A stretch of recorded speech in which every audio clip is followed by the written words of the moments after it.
Oi, gente. Tudo bem? Cheguei agora. Deixa eu abrir minha cola aqui. Isso aqui vai virar meu... O pad vai virar... Tá ótimo aqui. Não, o pad é uma mesa mais legal, não é? O pad é mais descolado. Gente, eu fiquei muito feliz. Normalmente a galera só me chama para cantar, né? Aí às vezes eu dou uma de falante. Aí eu tô nem aí.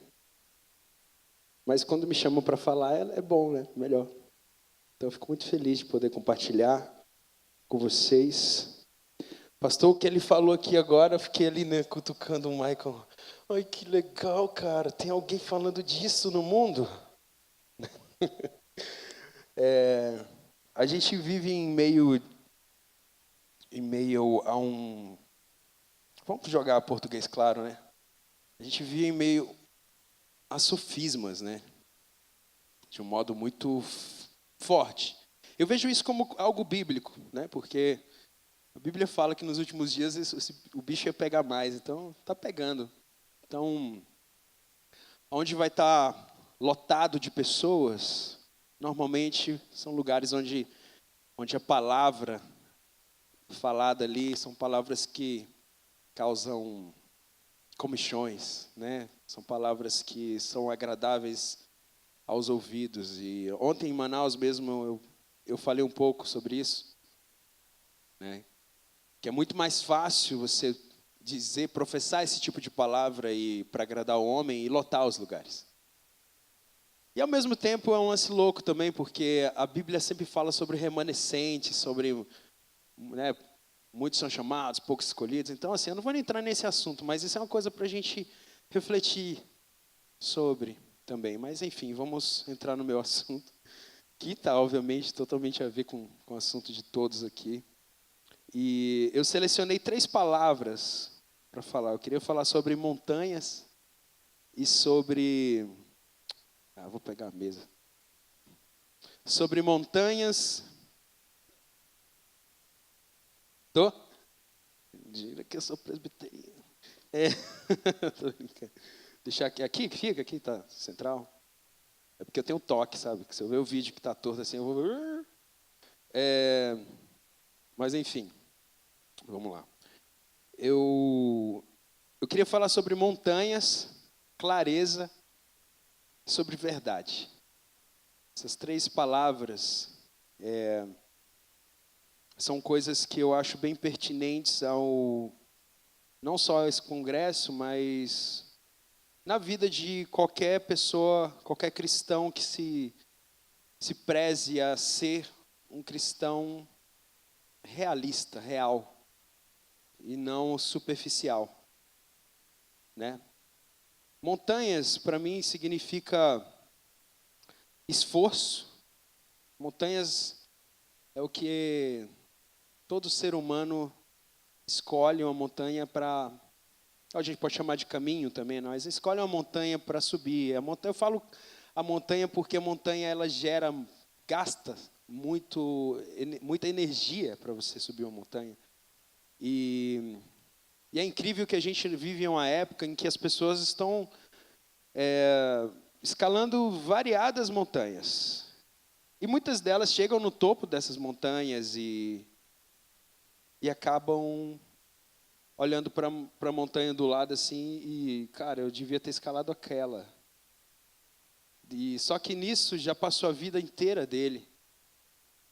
Ou muitos nem olham para outra montanha, ele só chegou no topo dessa montanha porque ele definiu isso como propósito da vida dele, como meta, objetivo, enfim. E aí ele chegou lá nesse topo e ele se sente vazio ainda. E é muito importante que a gente saiba qual montanha que a gente vai escolher. O quanto antes, porque, né, dizem que tempo é dinheiro, mas tempo para mim é vida. Quando você gasta muito tempo escalando uma montanha que não é a que você quis, no mínimo, se tratando até de coisas naturais, da vida normal, natural, pode ser que você chegue no topo dessa montanha e tipo, mano, eu falo isso porque eu estou dando uma mentoria para alguns alunos talentosos e eu falo sempre isso, cara, E eu vejo que muitos deles já escalaram uma montanha, isso em tudo se aplica a qualquer coisa da vida, né? Claro. E eles, cara, beleza, vou começar a escalar uma nova montanha aqui. Ou seja, passou a vida, passou tempo, você gastou, você se desgastou, né? Mas no que se refere, dentro do assunto cristão, isso é mais profundo ainda, porque esse esforço todo que a gente gasta, eu nasci num lar cristão, e eu só fui entender a palavra de Deus, no que se refere à profundidade dela, à vivência, e olha que eu estou tateando, né? Jamais eu posso dizer que eu...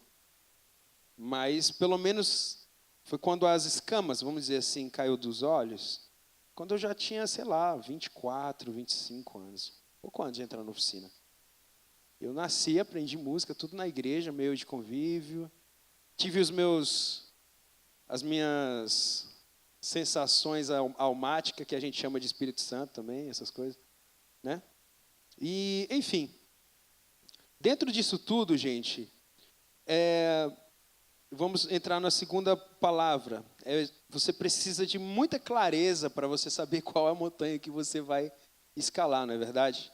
Para que você gaste energia no que realmente vai fazer sentido para você e para que você não chegue lá no topo, igual muitos amigos meus, pessoas conhecidas, pessoas próximas, que chegaram em topos almejados por muitos, mas que começam a questionar, ter suas crises existenciais e começam a ter a doença que está proliferando, tá? Pegou aqui, depressão. Pegou aqui, depressão. Está com depressão, está com depressão. Todo mundo está com depressão. É um negócio louco. Né? Isso que pega, assim, esse bagulho.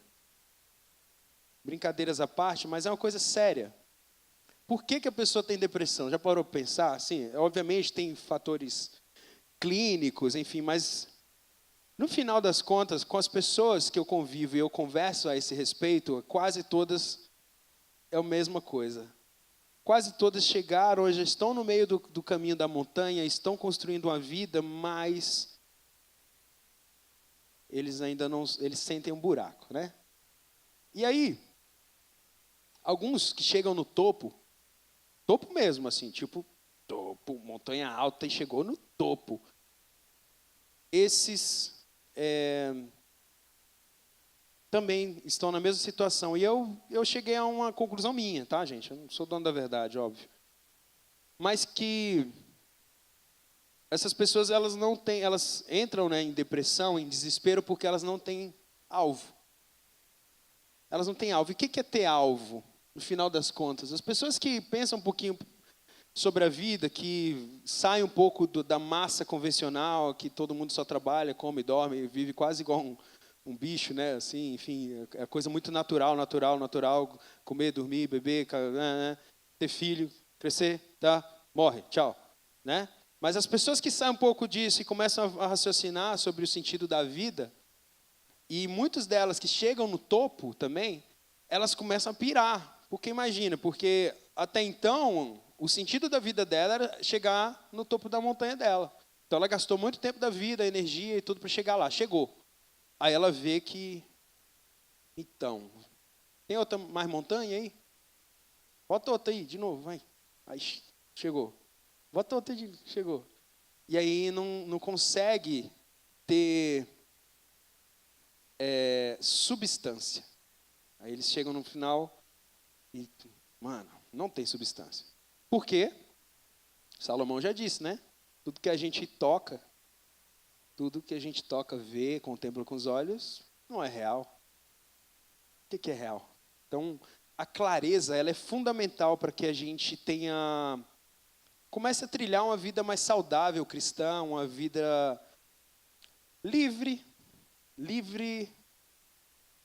do material e livre principalmente do eu, livre do ego.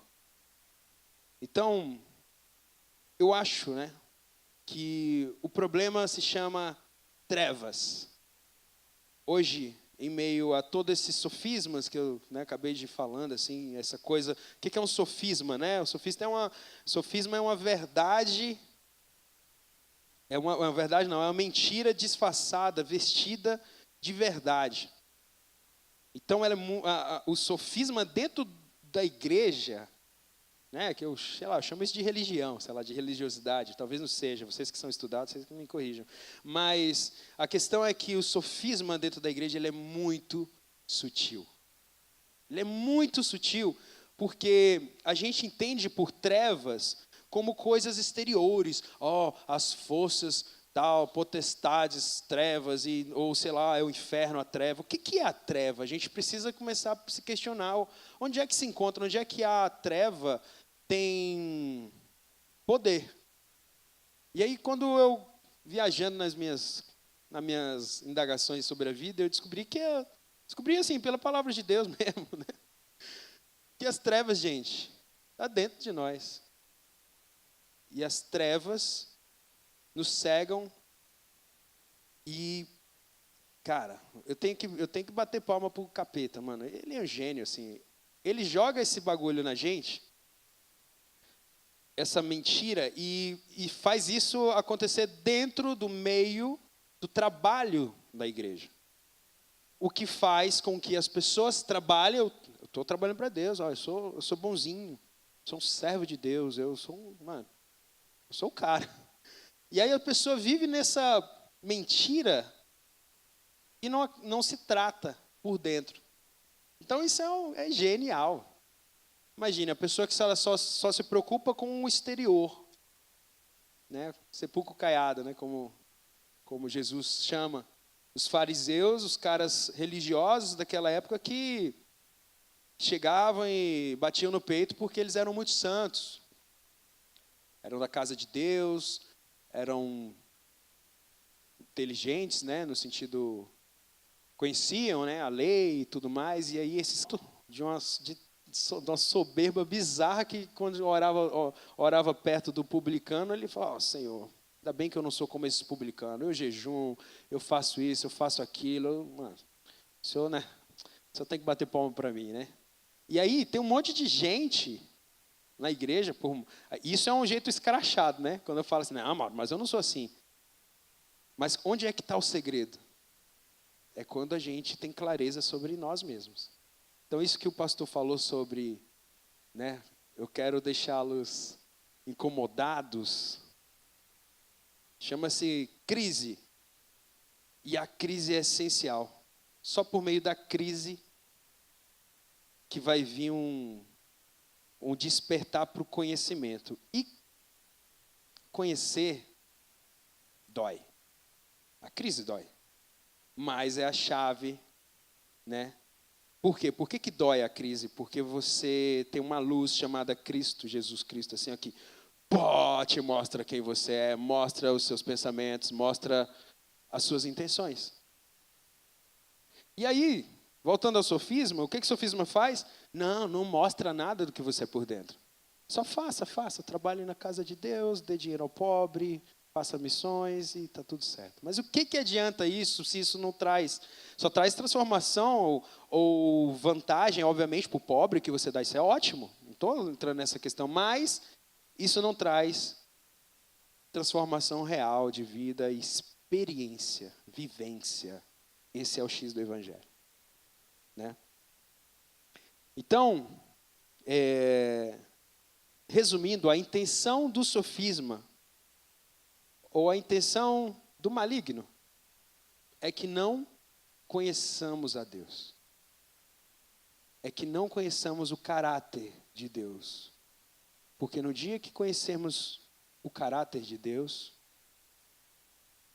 a gente se apaixona por ele. Filho pródigo não conhecia o pai. Sabe, para pensar. Filho pródigo, ele não conhecia o pai. O cara, ele era herdeiro de tudo. Ele estava lá na boa, ok? E ele quis ir, viu terra distante. Ele, quero vazar. Eu chego a pensar que ele tinha até raiva do pai dele. Não quero estar aqui não, cara. E Deus é muito louco, né? Deus é aquele que prova o amor dele. Vai. Como é que é o nosso amor? Prende. Tranca lá no quarto. Não vai não, menino. Vai. Não mete o dedo na tomada, menino. Tá louco? E Deus é aquele, não aprenda. Aprenda isso, prova amor. Amor, deixa aí também. Enfim, o filho vaza da casa, você sabe da história. No final de tudo, ele está lá comendo com os porcos, e o que acontece? Essa, para mim, é a frase mais importante. Caindo em si. Isso significa crise. Isso significa despertar. O início. Porque ainda ele não conhecia o pai, mas ele começou a pensar no caráter do pai dele. Meu pai é bom, porque até o escravo dele come pão. E eu comendo aqui com os porcos. Então rolou, muita gente serve a Deus assim, né? Na base da barganha assim, ou da vantagem, né? Tipo, né? Eu vou para lá que eu vou comer pelo menos pão. Mas essa caminhada de volta do filho pródigo, gente, eu tenho isso como a nossa vida. É o processo da nossa vida que vai fazer gradativamente o nosso caráter ser moldado até o dia de encontro, de desfrute ao lado do nosso Pai e recebendo de novo a herança e aquela coisa toda que vocês sabem. Então, o grande ponto, gente, é que a gente não pensa sobre Deus, sobre o caráter dele, entende? Então, é essencial que a gente saiba onde que o império das trevas atua dentro de nós. Para que no momento, só do fato da gente pensar nisso já faz com que a luz comece a brilhar. E essa luz, né, como diz em Colossenses 1,13, diz que ele nos libertou do império das trevas e nos transportou para o reino do Filho, do seu amor, no qual temos a redenção e remissão dos pecados. Então, a gente precisa, isso já foi conquistado, né? Graças a Deus, não depende da gente, mas é necessário a gente clarear os nossos corações, clarear as nossas consciências, a nossa consciência, né? Se a gente não clarear a nossa consciência, essa verdade nunca vai ser tocada da maneira que precisa ser tocada. Então, o que é crer em Cristo? Porque às vezes, poxa, mas você está falando isso aí, você acha que eu não creio? Então, aí eu quero ler um texto rapidinho com vocês, que é o texto de João 8, a partir do versículo 30, onde João, na visão dele, fala assim: ditas essas coisas, muitos creram nele. Ou seja, Jesus falou um monte de coisa, fez coisas ali, e aquela galera lá que ficava atrás dele por causa dos milagres. Deixa eu ler o texto aqui, abrir a Bíblia. Minha Bíblia é moderna.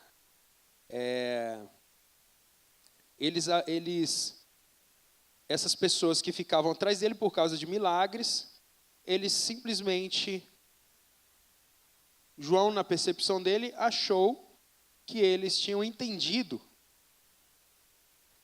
sobre o que Jesus falava e que eles tinham crido nele.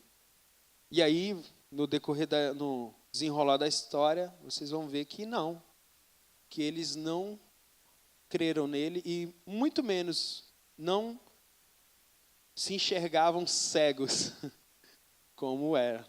Esse é o grande problema. Então, isso é uma reflexão para a gente analisar quão cego a gente está diante, ou não, né? Isso depende, se é individual de cada um, mas eu vivo me questionando a esse respeito, o quão cego eu estou em determinada coisa que faz com que eu não toque a vida plena de Deus que Ele quer que eu viva, através de Cristo.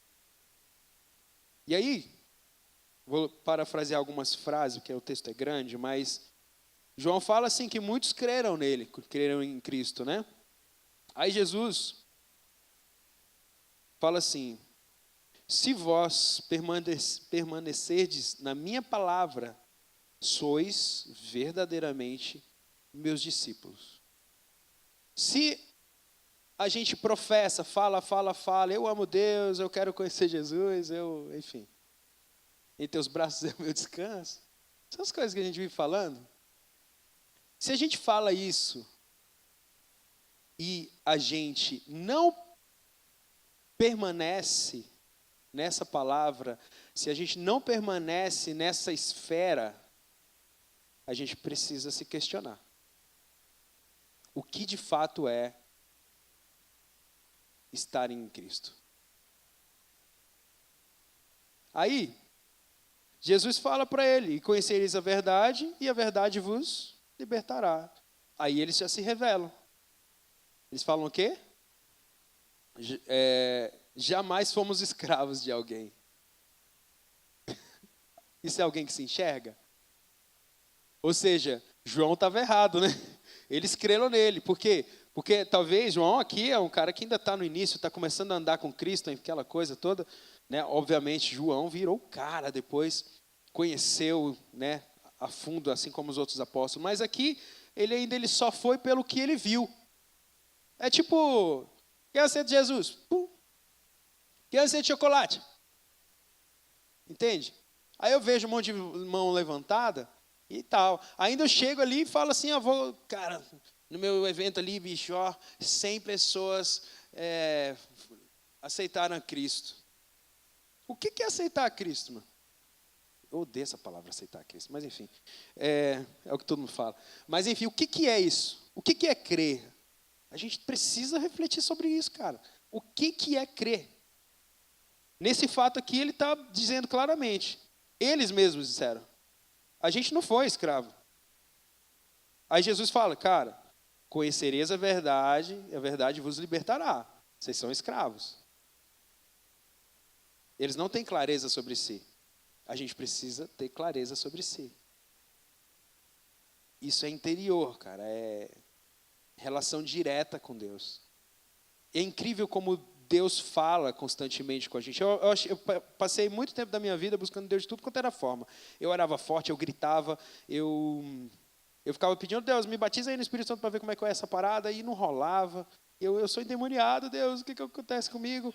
E, sabe, até o dia que eu notei que eu só precisava ficar calado e que existe uma coisa chamada consciência espiritual e ela está em todos os homens.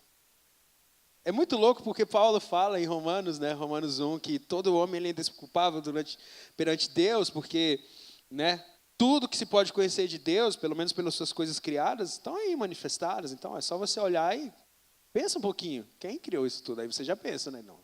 Existe uma força maior, algo que rege tudo isso. A ciência vai lá e fala matéria escura, não sei o quê, mas existe algo que sustenta a matéria. Então, isso significa que a gente precisa converter a nossa visão para o que de fato é real.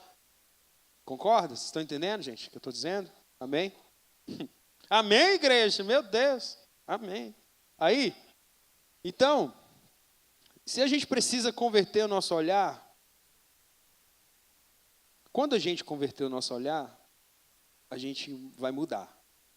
A nossa percepção de vida vai mudar, a nossa percepção de evangelho vai mudar, a nossa percepção de Cristo vai mudar.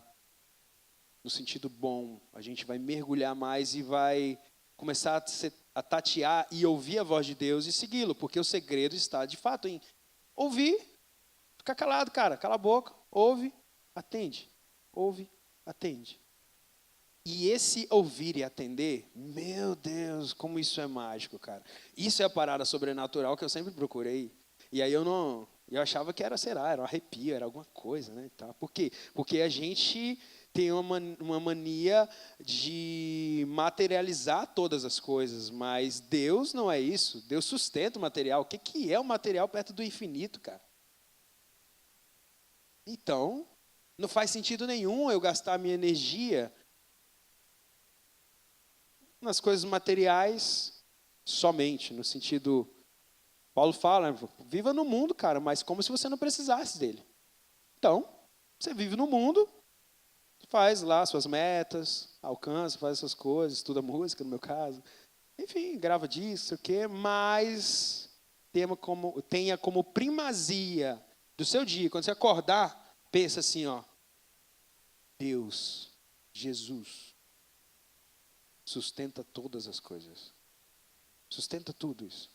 Aí vai vir gratidão. Aí vai vir contemplação. Você vai começar a contemplar Deus, cara. Aí muda a sua percepção. Jesus vivia nessa percepção, né? Um cara que dorme no meio de uma tempestade. Já parou para pensar? Vocês nunca pararam? Nego só presta atenção no milagre, né?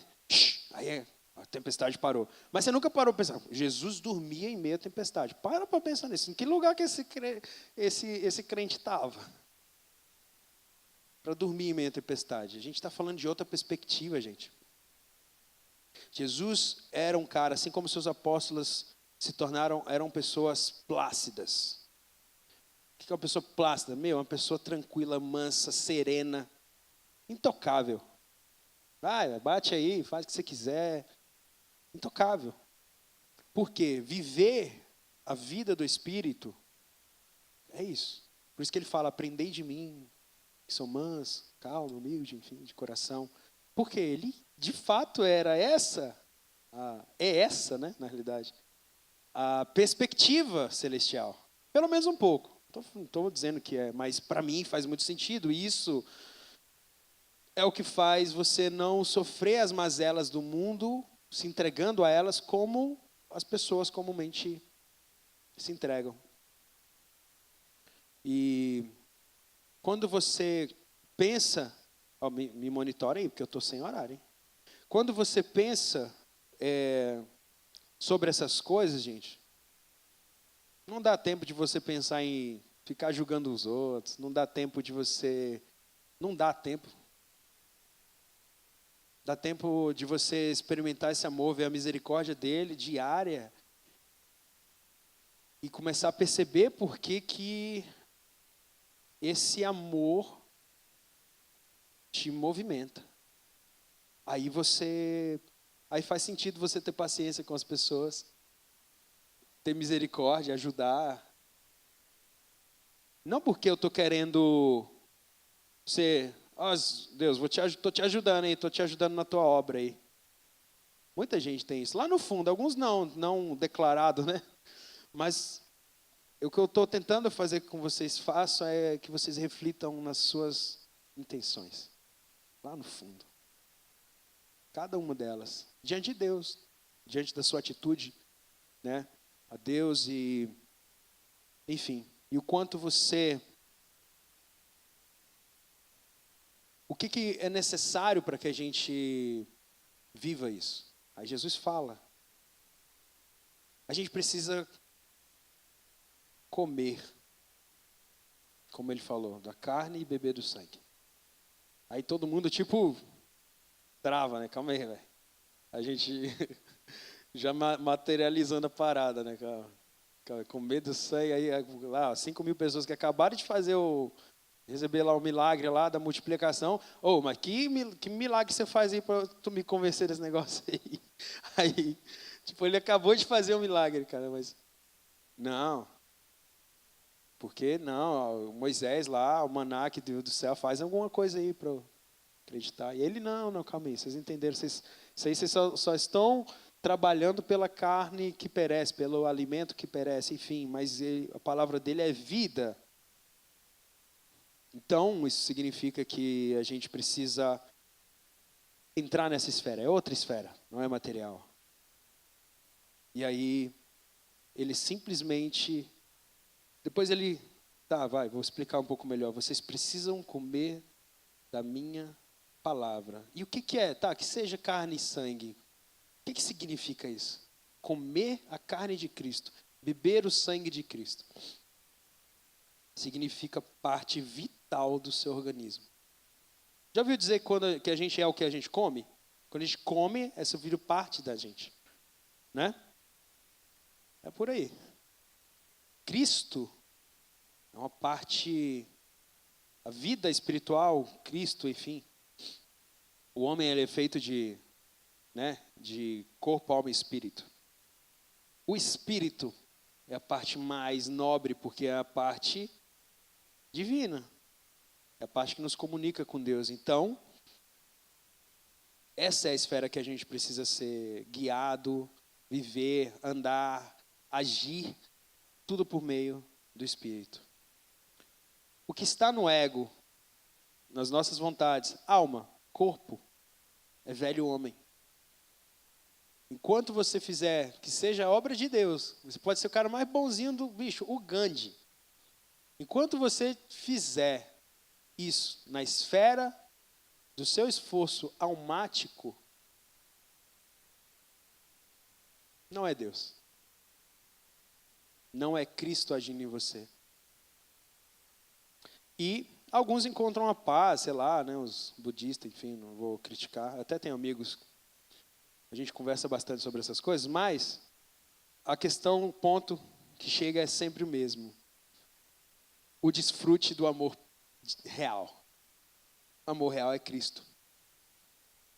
Que se amálgama, que mistura com o nosso espírito e faz com que a gente viva, por mais que viva ainda no meio desse mundo louco nosso, mas com uma perspectiva diferente e viva em completa paz. Em completa paz. E aí, a gente precisa se questionar como é que a gente crê em Cristo. A gente precisa identificar. Se a gente não identificar, fica difícil. Então, tirar as escamas dos olhos ou a luz resplandecer sobre as trevas, dissipar as trevas, significa isso. No mínimo, você identificar para que você veja que tem algo errado. Algo que foi, talvez, implantado de uma forma muito sutil pela religiosidade, pela religião, pelas práticas e costumes, que nos impede de desfrutar plenamente da presença de Deus. E desfrutar da presença plenamente de Deus é sentir literalmente Ele te guiando a todo instante. É uma conexão louca, é indescritível, não tem como falar isso. Você só sente, e você sente uma alegria, um bagulho, cara, que é o que eu sentia na época da minha esposa, quando ela estava doente. Eu e ela. A gente não sabia por que em meio a tantas notícias ruins, só notícias ruins, ela teve metástase, ela partiu em 2012. Foi 1 ano e meio aí de luta contra o câncer. E ela super nova, enfim. Mas era o que... Todo mundo fica triste, né, quando ouve um negócio desse. Poxa, tadinho. Mas, cara, o que mais me intriga é o fato de todo dia a gente se questionar o porquê que a gente se sentia bem. Porque a gente desfrutava da palavra de Deus com essa perspectiva que eu falei. Acima do natural. Né? E era louco porque as pessoas iam chamar a gente só a gente ficava, vou evangelizar porque eu sou santão, cara, sabe, eu vou evangelizar esse hospital inteiro aqui. Não. A gente só cantava no nosso quarto lá, ficava lá, enfim, na nossa vibe lá. E era, cara, era uma alegria indescritível. E meio, tinha hora que a dor xingava um pouco, e depois a alegria indescritível, né? E aí, vira e mexe, vinham as pessoas, cara, tem como cantar ali, vocês cantarem no quarto ali, meu pai, ele tá desistindo, está em depressão, né? É muito comum nesse quadro. Então tá, aí ia lá. Aí eu olhava lá e tipo, o cara tinha muito mais chance, ele tinha chance de vida, cara. Ele não estava lutando por ela. Aí minha esposa lá, que está toda lascada, estamos lá cantando no quarto pro cara que tem chance de vida, que não quer lutar pela vida. E a gente não lutando, gente. Mas lutando... É porque assim, fala sério. Quando a gente faz isso, gente, quando a gente é absurdamente sincero diante de Deus quanto aos nossos sentimentos, por mais ridículos que eles sejam, por mais que seja sentimento de inveja, raiva, qualquer coisa, sabe? Maledicência. E a gente consegue enxergar isso, o Espírito Santo revela isso, e a gente, pum, tá aí, seu safadinho, sentimento mal, sai daqui. Então, quando a gente consegue identificar isso, a gente concorda que vai ser mais difícil você executar alguma coisa ruim na carne, porque a carne ela é um fantoche da sua alma, né, da sua vontade. Então, tudo acontece dentro. Por isso que Jesus fala o tempo todo, mano, é de dentro para fora, véio. É de dentro para fora, cara. Não adianta você buscar fora. E aí, como a gente fazia isso constantemente, a gente era capaz de, ao final de cada oração, de cada petição, Senhor, cura, cura, cura, cura, por favor, cura, cura, cura, o que eu faço? Planta bananeira, cura, cura, cura. Aí no final, quando vem a consciência crística, contudo seja feita a sua vontade. Quantos são capazes de, ao final das suas petições, dizer essa frase que Jesus falou antes de ir para a cruz? Essa é a questão. Então, evangelho, o buraco é mais embaixo, mas é bom que só. Quando a gente mergulha nesse buraco que amedronta, porque o conhecimento, ele amedronta, sabia? Ele dá esse choque. Mas quando você mergulha nele, você se sente iluminado. Iluminado. E aí é muito bom, porque você desfruta disso. Então, quando a gente desfruta disso, a gente teme menos as mazelas da vida, até a morte. No caso da Jaque, ela olhou para a minha cara, olhou para a irmã dela, a gente meio assim, tipo, naquela situação, é isso. Não, então, tá, é isso. Tipo, vai ser sedada, né, porque está com muita dor, e vai esperar o corpo desligar, e é isso. Né, você fica assim. E aí ela olha assim, para mim, ó, eu sei que vocês vão sentir saudade, mas cá entre nós, eu estou na vantagem aqui. Você vai continuar lutando contra você mesmo, contra o seu ego. Isso dói. Isso é diário, gente. Para a gente definir a nossa vida, no que se refere à salvação, é Cristo, é um momento. Mas isso é só uma porta. Essa caminhada é a nossa vida inteira, que é o se livrar do ego, é a aniquilação do ego. Até das coisas boas, derivadas do ego. Porque essas coisas boas, gente, vem lá da árvore do conhecimento do bem e do mal, tá ligado? Então, presta para nada do mesmo jeito. A única coisa boa que existe é a árvore da vida, é Cristo. Então, se a gente come dessa árvore, é vida, vida, vida, vida, vida. E você, cara, você nem percebe, mas você tem motivo para sorrir todo dia. Você tem motivo para contagiar as pessoas com isso. Sem se esforçar. É uma ação dele. Não vem de você. Amém?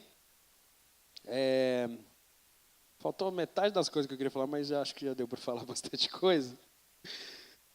E é isso, gente. Só pense que a fé professa com os lábios, o amor, eu amo a Deus, essas coisas todas, ela questione os seus sentimentos. Porque Tiago fala, né? Você precisa mostrar com ação, no final das contas. É do interior para que você... Na realidade não é nem ação, as pessoas vão ver isso em você, você nem precisa se esforçar. Quando a pessoa se esforça demais para no exterior ser uma coisa, é porque no interior tem alguma coisa errada. Não é real. Só seja. Gente, seja. Só isso, só seja. Não se preocupe em reformar a sua carne. Você não vai conseguir reformar esse negócio aí, sua alma. Você sozinho não vai. A única forma é aniquilando, esquece, cala a boca do seu ego, escuta a voz de Deus e vai em frente. Assim, se você começar a fazer isso, você vai começar a redefinir as suas escolhas e vai converter a sua vida para algo que tem real valor, que é o que eu falei que falta. E muitas pessoas que sofrem de depressão, elas não conseguem ter um alvo que tenha ligação com a verdade. E a verdade é infinita, é Deus, é Cristo. E aí eles não conseguem, não. É coisas, e aí por isso que eles ficam doidos. Amém? É hora de eu cantar, né? Mais uma música? E entrego para você? Não, é só você. Tá? Gente, desculpa a minha demora. Eu não sou um preletor assim como esses caras, mas é isso.